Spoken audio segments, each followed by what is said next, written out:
What is your goal with this project? My goal is to see if I can train up from below average climber to good enough to do half dome in a single year. The real goal is to see if I can make a documentary that can capture like all of that happening. To capture that process of improvement just through trying hard, not through natural skill. And try and use that documentary to then inspire other people to try harder in their own fields of like whatever they want to do, you know? Like music or sport or whatever, just to try harder, to try and inspire people to do more. Climbing is so easy to make and possibly difficult. There's two climbs, one here and one here. You can walk up to one and have an easy climb, or you can walk up to the other one and literally bust your ass trying to get up, sweating, scared. That ability to push yourself so like hard so easily is, you know, pretty cool. That one.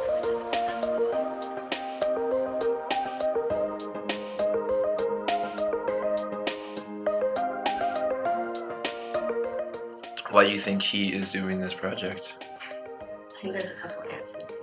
To see if he can, but also to inspire other people, to show people how they can push themselves and do things that they think they can't do. Honestly, I think he's just got so much of energy in him that he just needs to put it out somewhere. He loves climbing, so it's like, this idea seems a bit hard, a bit ridiculous. I'm gonna do it. And he sees that possibility in that idea, so it's like, yep, I'm gonna do it, I'm gonna commit to it. The idea that somebody could watch a pretty average dude turn into an incredible climber just by working hard with no handouts, I think that could be really inspiring for people and get people to want to go out and try something new for themselves, and I think that's a big motivation for him as well. Well, first off, ever since I've known him, he's been talking about this idea. I want to watch this project go from the beginning to the end. I want to be here with this whole project because it'll push me in the way, in a good way, and it'll teach me a lot about myself, as well as it'll help Matheson achieve one of his goals. And if you can help a friend achieve one of their dreams, even if it's not your dream, it's still pretty satisfying.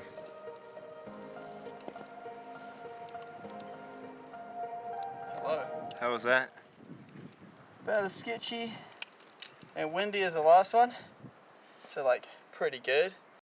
All right, we're hitting the road. So good, so good. Driving down south. We got the shirt sign written. We got the van sign written. We got some good stoke. Yeah, we got some moonshine. We cut that part out.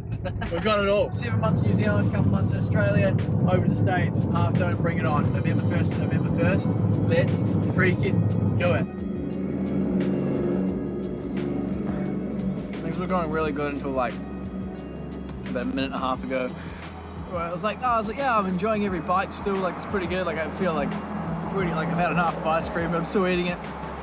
And then all of a sudden, like a minute and a half ago, bang! It's like you're gonna throw up. You know? Nutritious dinner, bread, cream cheese, antibiotics. Ugh. Everything a growing boy needs.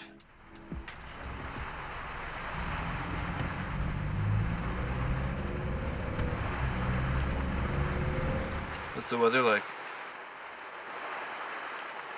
The weather is good. Exhibit A, wet. Exhibit B is over there, it's also wet.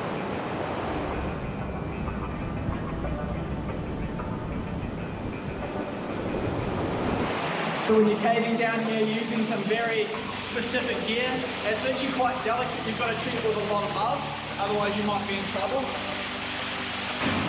You wouldn't want to do anything too reckless in case you injured yourself. That'd be a problem. Yeah, he slipped.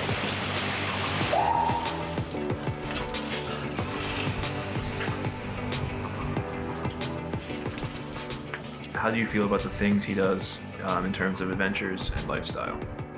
I think he's doing what he wants and good on him, actually. Yeah, it's his life to lead. It wouldn't be my life, and it's not for me to tell him how to live his life. When he was probably about, I guess, maybe 12 years old, he said to me, "Dad, how come people work all their lives in a job they don't like to earn money they don't need? Why would you do that?" And I said, "Well, I don't know, it's just what people do." but he was already questioning what people do and sort of trying to figure out whether that was going to suit him or not. How do you feel about the things he does in terms of adventures and lifestyle? Yeah, it's good. It's not most people's cup of tea, but yeah, it's him. He's not trying to be something he isn't. That's just how he is. Now that you spent 3 weeks with us, how do you feel about this lifestyle in the van life and everything? It's definitely changed the way I see my life, and the direction I want to take with my life. It's really convenient having all your stuff with you all the time, and just on a whim deciding to go to the beach for a night, or being able to be out in the country one day and then back in the city the other. It's really cool. I don't know, I think just the independence of it all and the breaking away from the routine. I always thought I was just going to go to university, get a job, get a house, settle down, and work for the rest of my life. Which, you know, I was okay with doing something like that as long as I could do the things that I liked, like climbing on the side. Yeah, I mean, when I first came here, I knew nothing really about climbing, outdoors, belaying, living, camping in a van, like living in a van. I don't know if I'm the best person to answer this question because I love this kind of lifestyle. We're living in a van. This is luxury compared to living in the bush with tents and living in our bivvies. Now, I learned, obviously, like, a ton about climbing, a ton about belaying. I learned how to safely do it. Just about, like, generally living on the road and what that entails, and, you know, what to be mindful of and what to kind of stop caring so much about as well.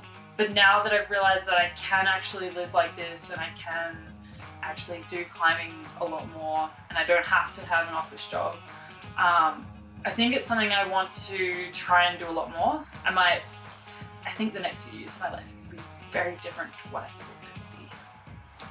I enjoy it, which is, I guess, kind of a rarity for people because it's not the best kind of lifestyle to live. We're almost abusing ourselves on a daily basis and we're not treating ourselves to any kind of luxury, so. But it's good. I it's love good. it. Stop. COVID-19 level 4 alert thing. So we came up here so that we could stay in this freedom camping spot and rock climb for 30 straight days, more or less. So that was going well till they closed the freedom camping spot. We found that spot under the bridge. Life was great. I mean, you could hear the da-doom, da-doom of like trucks going over it, but it was great. We had to get registered that we were on the road. The only way we get away from the police now is if we sleep here every night. The beaches, I could probably throw a stone that far if the tide was in. It would go in the ocean, it's that close. They've got this huge block of like toilets and showers and kitchen and stuff like that. Yeah, we don't have to pay for it because they made us come here and we didn't really want to come here. So we take all of the pros, we don't look at the cons. The problem is we're also told that we're legally not allowed to be climbing anymore. We're not allowed to go climbing because it's level 4 lockdown. We're only allowed to leave if we're going to the supermarket to buy ice cream. We're being like watched by quite a lot of people, and if we leave for too long, one time we got in trouble for being gone for too long, and it's just because the line at the supermarket was massive, dude. So we're being watched a lot. So we really don't do much but sit around and eat ice cream.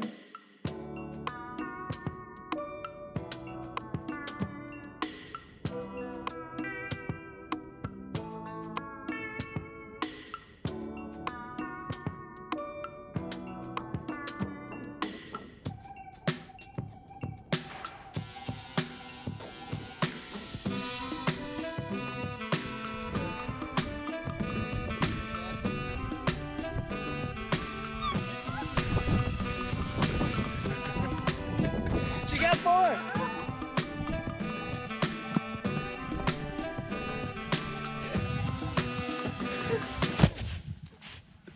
Woo! Do you know where you are? I don't even know what day it is. Open your eyes. Wow.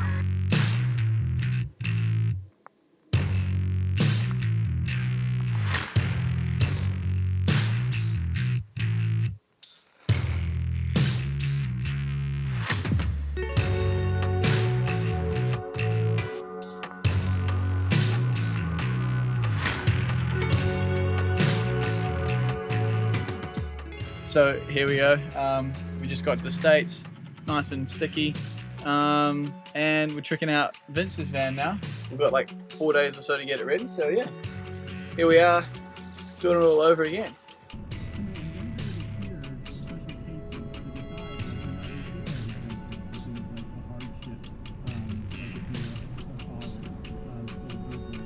It's very cold.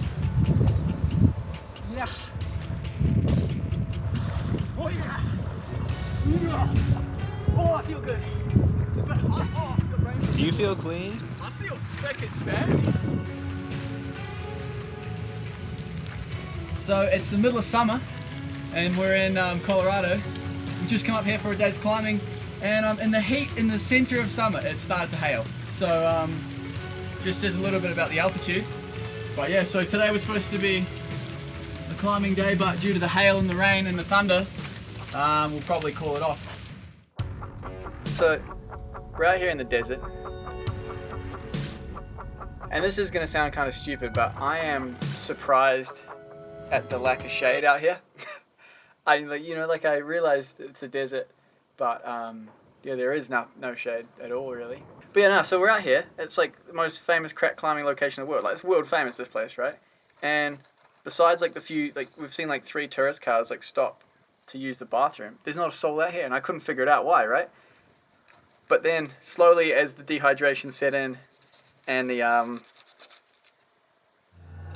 heat stroke, I realized that it's because it's 102 degrees out here.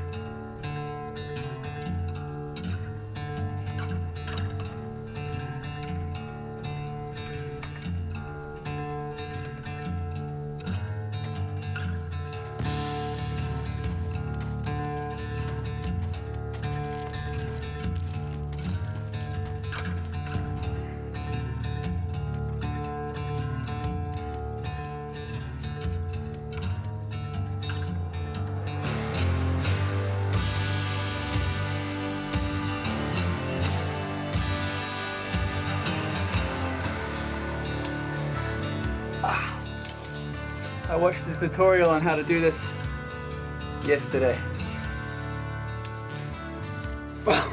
Hey, woo!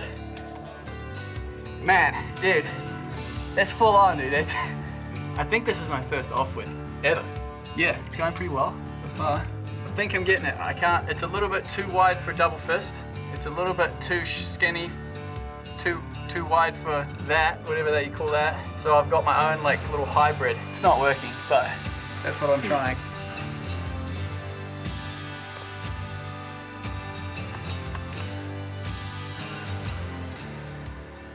Holy nuts, it's the Daily Cloud. Hey, it's the Daily Cloud, it's the Daily Cloud, it's the Daily Cloud. It's gone. It's gone. Well, that was it. That was the Daily Cloud for, oh, it's the first of the month. I don't know how hot it is. I don't know what the time is. We're done for today. Today is the first day that I can say that, like, I think I learned something. I sweated probably 2 liters out while I was up there. I need to wash my harness, but I need to go sit in the shade and drink a gallon of water. Now, as underwhelming as it may seem, this is actually the best part of the creek we've found so far, and I've been looking forward to this all day.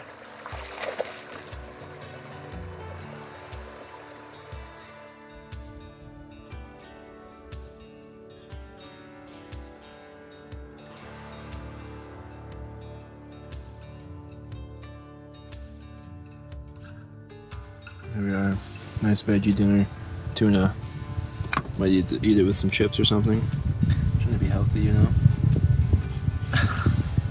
Unlike the disgusting sugar-induced monster over here.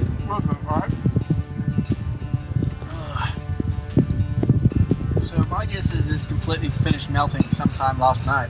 I don't want to eat it either. Out of spite, I'm going to go until I feel sick. It shouldn't take long. It's horrible. When we first got here, I was shocked that there was no one else here. When we're drinking close to 2 gallons of water a day each, I realized that this is a desert in the middle of the summer heat. So now I'm surprised that we're here. So we're taking our siesta, which involves sweating back here. Vince sweats in the front seat there, lying there with your eyes closed, sweating. for hours.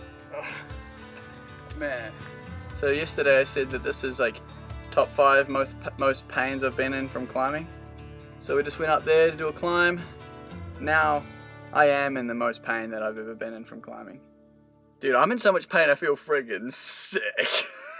Like legit, I've got no appetite, but that's okay. Anyway, Indian Creek, it's been a blast. If it was a fight, you definitely won. There's no doubts about that. And if I ended up coming up against a crack like that on Half Dome where I need to know how to finger ring lock, I'm in deep trouble because I came here to practice that. Didn't do very well, so.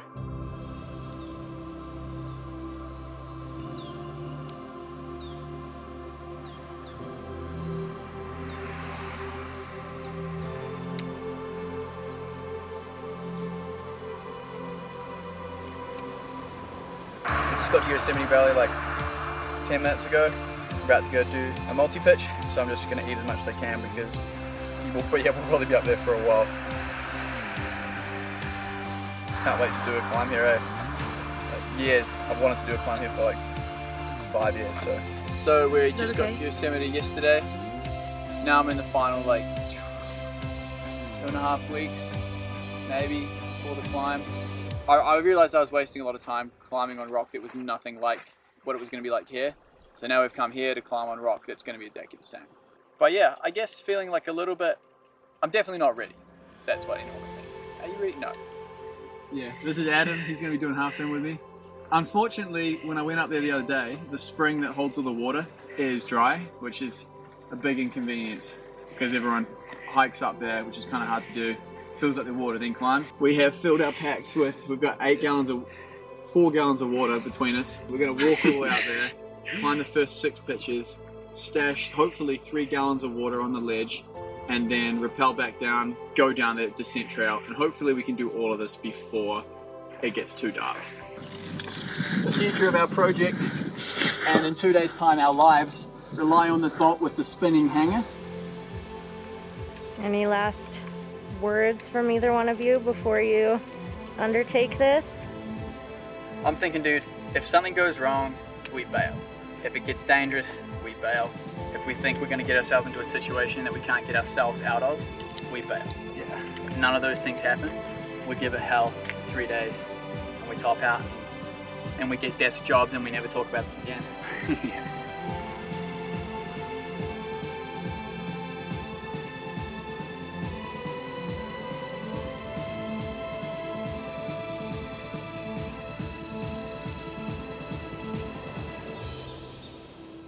Okay, so it's 5:30 in the morning. I probably couldn't say with complete honesty that I got a total of an hour and a half sleep. It's pretty cold, but I've already racked up. We're just eating some last minute food, and then we're gonna head up to the top. Technical day today. There's a few little obstacles today, but I'd love to be topped out at 2. So it's our last day, and yeah, we're about to get started.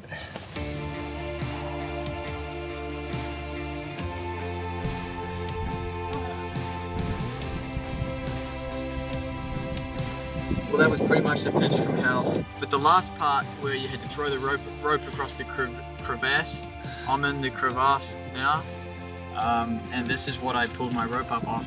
Went to unsling it from this little horn here, and as I did, that happened. That was the horn that I was slinging off my body weight for who knows how long. Pretty gnarly stuff.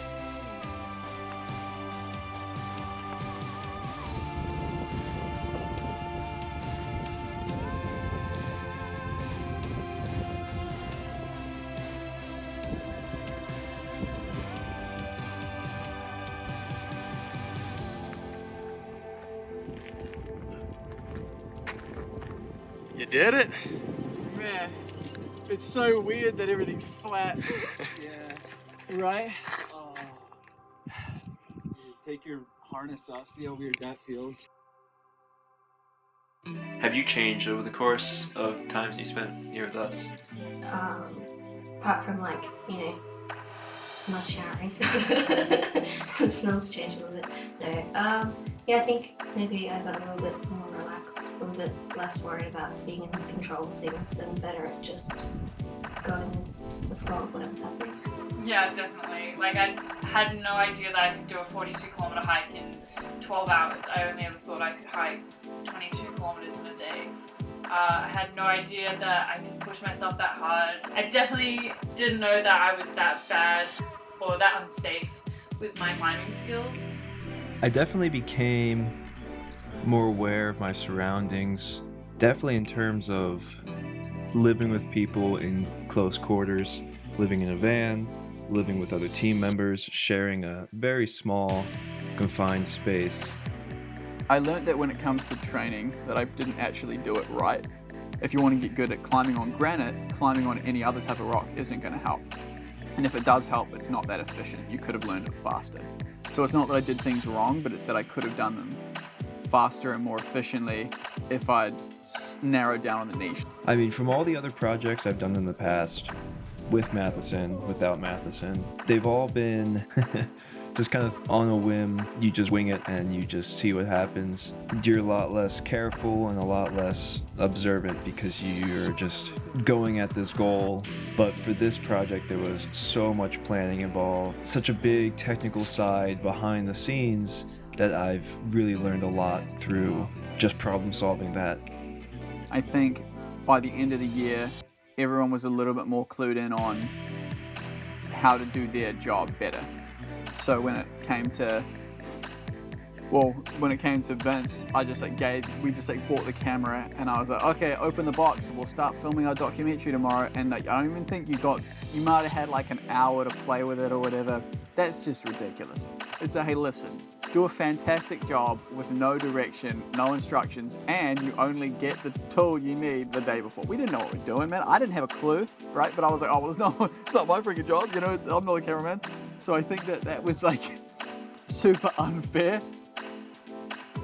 What impacted you the most? Honestly, I'd say probably our trip to Mount Summers because I was pretty scared up on like the steep rocky terrain. Like it's really far outside my comfort zone. Like I have horrible balance, horrible coordination, so I wouldn't put myself in a situation like that. But that was definitely impactful for me, was like being kind of uncomfortable, well, really uncomfortable and scared and just doing it anyways. I just feel a lot safer, I feel a lot more knowledgeable in what I'm doing now. I definitely know what I enjoy from life. I definitely know where I want to take my life now. I've got a lot better sense of direction. And then I guess the third thing I learned was that in the desert, and I know this sounds stupid, there is no shade. And that sounds like a no-brainer, right? But then you get there and it's just so hot. And, oh man, you think that the last thing that I would do you think that the last thing and now when it comes to the desert you'd think that the last thing that I would do is go into that expecting to urinate, and you just don't. You drink. You think, well, if I drink 8 liters of water a day, I'll be able to urinate, and it's just not the case. Yeah, so I learned that the heat can kick your ass, and especially out in the desert. And there was a billboard there one time, and it was supposed to be about like the line from the song "Here Comes the Sun," but because it's so ridiculously hot and the sun is like your worst enemy, it sounded so sinister. It's like, "Here comes the sun," like it was just scary.